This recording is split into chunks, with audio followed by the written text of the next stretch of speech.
As someone who's been adamant of the onslaught of live action adaptations of anime properties, which have ranged from the somewhat good to the completely and utterly mediocre, I looked at the JoJo's Bizarre Adventure live action adaptation with a grain of salt.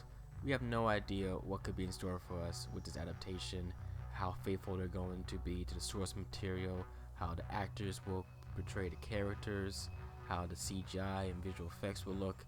We have no idea until yesterday when the first teaser trailer for JoJo's Bizarre Adventure Diamond is Unbreakable Chapter 1 released. And for the most part, I'm still in this phase of uncertainty. The teaser trailer, being only 30 seconds, didn't give me much to chew on.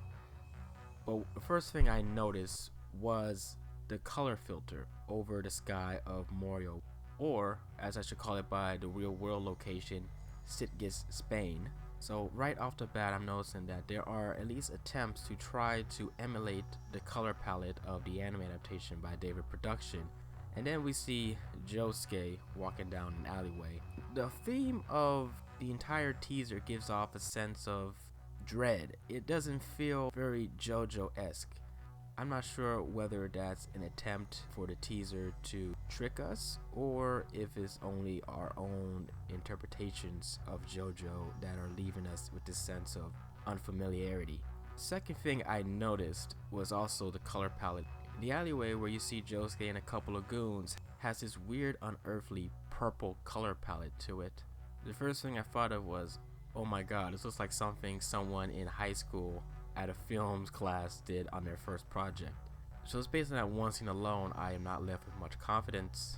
And next we get glimpses of various shots from the Angelo arc and the Nijimura brothers arc with close-ups of the various characters, and I'm just going to address the elephant in the room. Yes, Jotaro looks old. He looks very, very old. The actor playing him, I believe, is in his 40s, and Jotaro at the point in the story is in his late 20s. There's no way you can convince me that this guy is supposed to be a 28-year-old. But to also address the second elephant in the room, where are the stands? However, I believe that this is deliberate on the creator's part, for this is only a teaser. It makes you wonder, how will the stands look in the film? Any live action adaptation of JoJo's Bizarre Adventure will live or die based on how the stands are implemented.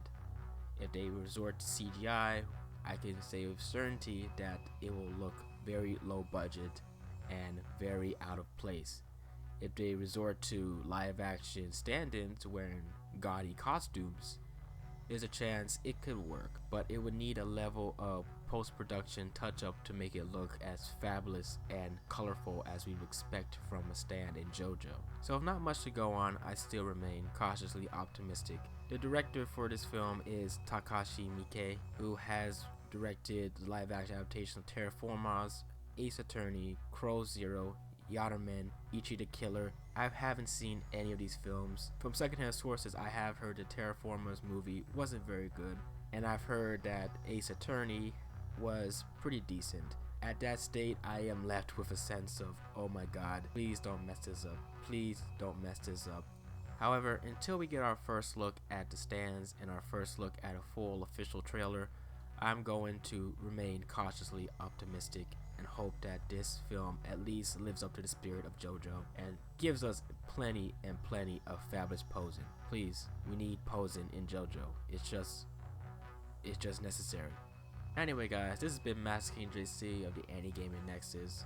For more news pertaining to the live action JoJo's Bizarre Adventure Diamond is Unbreakable movie, subscribe to my channel and I'll keep you posted with the latest news. Keep it on, fellas.